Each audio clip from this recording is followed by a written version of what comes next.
Hey guys, Desolate Magic here with the video that you knew was coming, an update to the Infinity Decklist, post-rotation of course, because the rotation has happened on Arena. But first, don't forget to check your email for a very specific to you code to unlock the Fibblethip avatar and sleeves.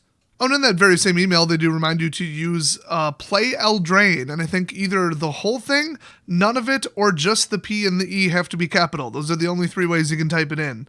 Why they don't just case convert it like software did in the 1980s? I guess they haven't reached that level of technology yet, even though it's been 40 years. You literally just check its ASCII value and then add like 26 to it. Anyway, actually, wait, this is Unity. Just use the to upper function. So anyway, the deck actually got quite a bit stronger. I mean, there are some cards in Eldraine that this deck was built for purposely. So I'm still kind of testing it. It runs a little bit different pace, a little bit different win con. But this is what I got so far, and it is 81 cards, and you'll see why very shortly in the gameplay section. So we got Spark Harvest, just drop the nuke. You can either pay 1 and sack something or pay 5. If you want a death trigger to go off, great, and there's a lot of extraneous creatures you don't need. Like this, Vampire of the Dire Moon. Oh, by the way, this can take out a Planeswalker as well as a creature.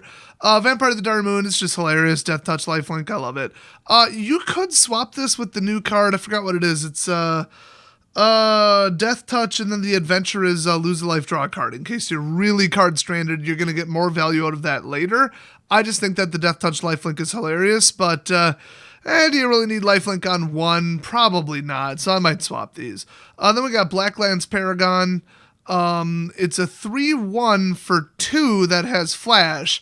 And when it enters the battlefield, it, let's be honest, gives itself lifelink and death touch till end of turn. So just insane pseudo removal card. It's not ongoing lifelink, but that just makes it a sack outlet when you're playing something else, just later in the game. So then we got Hija de la Noche, of course, 2/1 with lifelink. Smitten Swordmaster is just a better card, but I did cut this to, I guess, 6 total between them, you could say. So it's 2/4. Orzhov Enforcer, Death Touch Afterlife, I love this. This is actually a little bit more useful in the deck than it was before, because you have to kill it twice. But Smitten Swordmaster, he just has Curry Favor, which never goes off ever, but you never know. The sorcery, I should say, that section. You gain X life and each opponent loses X life, where X is the number of knights you control, and it only costs 1. But otherwise, it's just a 2/1 lifelinker for 2. But yeah, there's like 1 other knight in the deck, or 2 actually. So, I mean, it's possible. Then we got Assassin's Trophy. I added that because I hate everything in the game right now, and I want to remove everything in the game right now, including, but not limited to, Field of the Dead and Planeswalkers. So I did put this in, even though handing my opponent a land is beyond idiotic in the first 5 turns. But sometimes, you know, shit gotta go. Then we got Ayara, First of the Locthwain. I might jack this up to 2. I didn't because it's triple black. But when it enters the battlefield, or another black creature enters the battlefield under your control, each opponent loses 1 life and you gain 1 life. So that's just a nice little trigger. And then you can tap her, sacrifice another black creature. That's why I don't like it. Doesn't work on green creatures, but a lot of the green creatures are important. Then you draw a card. So that's just good. A lot of people are playing this already. It really probably should be too. Then we got Midnight Reaper, just obviously the death outlet. This deck is a little bit lighter on the card draw, which I got to do something about that. I probably got to shrink it by about 5 cards, by the way, because we lost a lot of the fixing. And the mana base is very important. Then we got Murderous Rider. This thing is insane. Put 4 in. I mean, this is worth all 4 of the wild cards. Swift End is basically Vraska's Contempt, but backwards, and I don't care. It's instant speed and it costs 3. I mean, it's insane. Destroy target creature or planeswalker, you lose 2 life. Worth every penny because it's a 2/3 lifelinker, and when it dies, put it on the bottom of its owner's library. That is a protection to keep you from resurrecting it over and over and over, because they know damn well you're going to. So they had to put that limitation on it because it was too damn good. So this thing is just, it's too good. It's just amazing. I put 4 in and I have not regretted it. It has wrecked people's day. Then we got Vizkopa Vampire. I still just have this because it's a 3/1 lifelinker. It is 3 though. It's 3 mana though, but I was looking for better lifelinkers. They don't exist yet. So, oh well. Then we got Leyline Prowler. I did up this because the curve went up a little bit in this deck, believe it or not. So it's Death Touch, lifelink, and ramp. I mean, why would you not put 4 in? Like, this is crazy. But the other one, the answer was because I had 90 cards and I wanted 80 cards. Because that was the magic amount for the mana base. Oh, man, pardon my stuffed up nose. I'm horribly sick today. So I got Beast Whisperer then. Whenever you cast a creature spell, draw a card. Just simple. And I got 2 of them because they're kind of high curve. I might go to 3 though, because I really need more draw, but I don't want more high cost stuff. I mean, just look at this count. It's ridiculous. But I can't cut any of this. I already cut one of these, which is Cavalier of the Night. He's just a free kill spell, basically. You sack something and kill something. There you go. And then whenever he dies, you can bring something back from your graveyard directly to play. So, yeah. And the biggest lifelinker in the deck. I absolutely love him. And he's a knight, so he works with that stupid knight tribal card. Then we got Moldervine Reclamation. I mean, this is just hilarious. This is the one I would probably, above Beast Whisperer, I'd put this in. It's harder to remove. But it is 5, though, which is so rough when I already added the Great Henge and Garruk. And, well, I actually had the Cauldron, and I took it out because the deck was too high cost. But yeah, this is insane. I mean, whenever a creature you control dies, you gain a life and draw a card. Come on. Then we added Garruk because he is just batshit crazy. For 0, you can create 2/2 black and green wolf creature tokens with, when this creature dies, put a loyalty counter on each Garruk you control. And then the very next turn after the wolf dies, you -6 him and win the game. This, I didn't realize when I was previewing this. I'm like, well, that's pretty broken. Anything happens to those wolves that you caused or that they caused, you just instantly emblem him. And then every creature in the deck gets +3/+3 and trampled for the rest of the game. Doesn't even matter that Garruk's not in play. I mean, if they run a limited board wipe, like a creature-only board wipe, you're going to -6 him and keep him around. And then he also has destroy target creature, draw a card. So he is a direct replacement for Vraska, and he's better than her, which he costs 6. He should be for that. Then Ugin, which is very similar. Him and Garruk do similar things as far as like creatures and their death triggers and all that. He has a removal, and then he has a +1 that gives you card draw while also bringing out, dummy creatures like the wolves. Then we got the Great Henge. I only put in 2 because it does cost a bit, and you don't tend to reduce this by a lot. I mean, it's the spell cost X less, where X is the greatest power among creatures you control, which is usually like 3 or 4. So if you even reduce this by 3, it's a 6 cost. I mean, that's doable, but, the whole intention of this was to cast it for 2. This is basically Gulta. So I'm working on another deck with this, 2 others actually.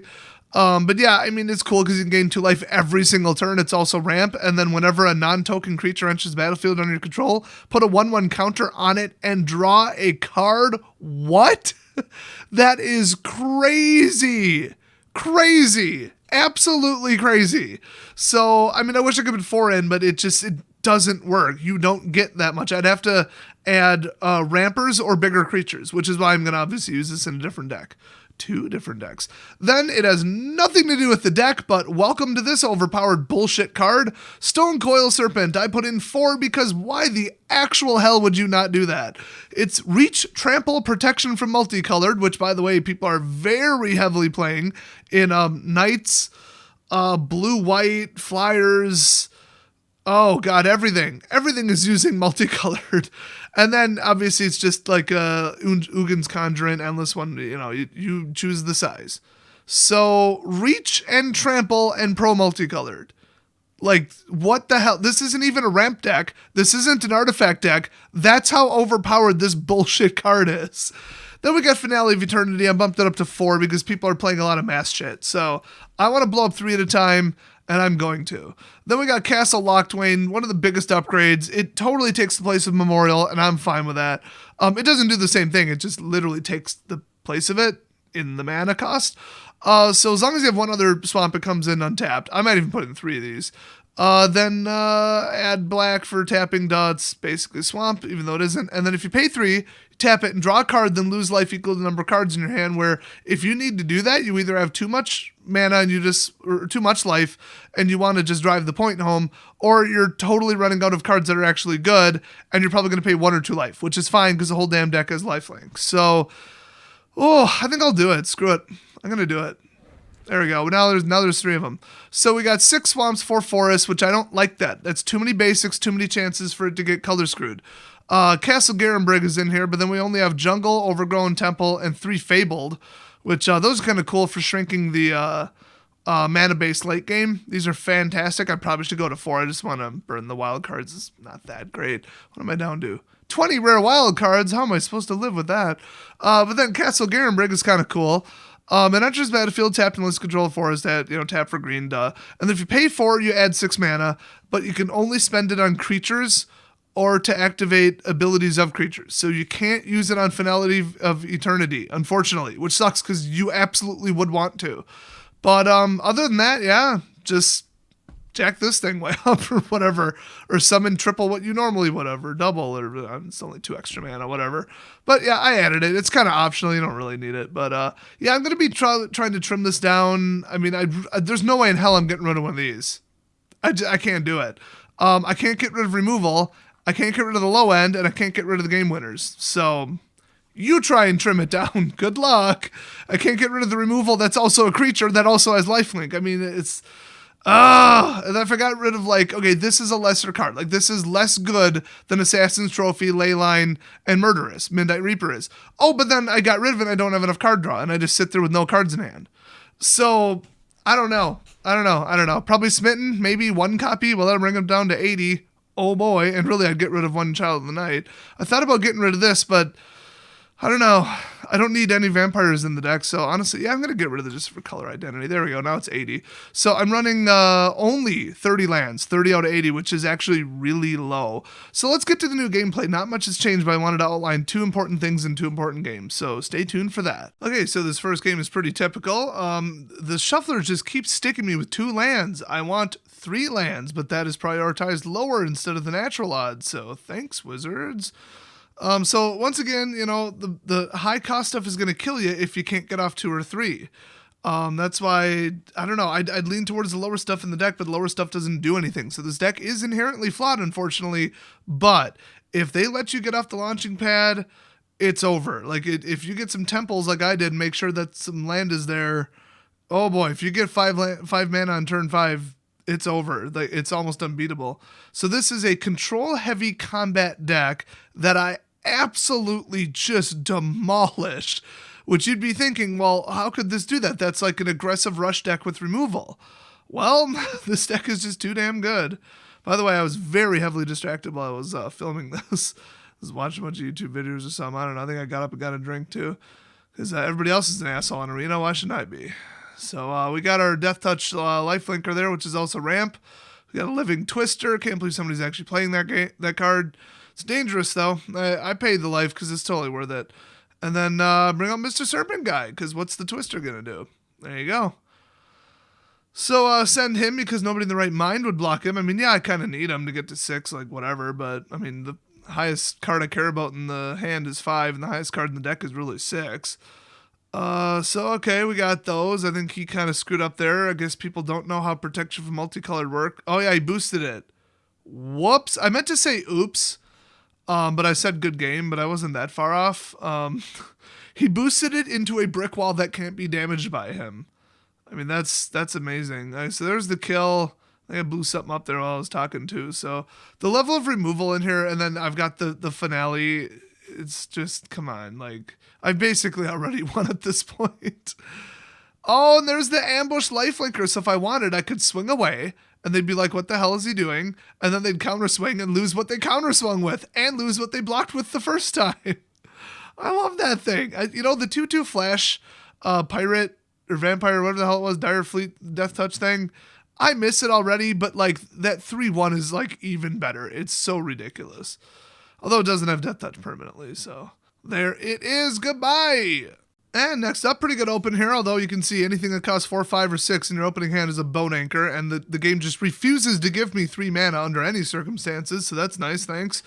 But this is a pretty good open, a lot of lifelink, a lot of death touch. It's enough to stall out combat, so as long as they're doing something involving combat, it should be good. This guy's a slow-playing asshole, by the way. And this gameplay example happens to be why I'm running 80 cards. And it got so boring and awful that I ended up not even recording the middle. But then when it looked like I was going to kick him in the nuts, I resumed the recording. So let's see. Drowned Secrets. Drowned Secrets number 2. Let's see. I'm getting lands, though. I'm getting my land drops. So I'm just waiting for him to kill something now because then I'll just refill my hand and go. And I've got the mana for it.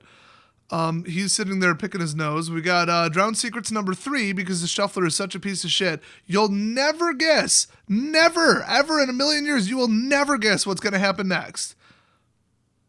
Do it. Do it. Drown Secrets number 4. Okay, you definitely saw that coming. Come on. I mean, it literally 2, 3, 4, 5, I think it was for the turns. 3 weeks later. Thanks, SpongeBob. He's got more than 60 cards in my library, or in my graveyard right now.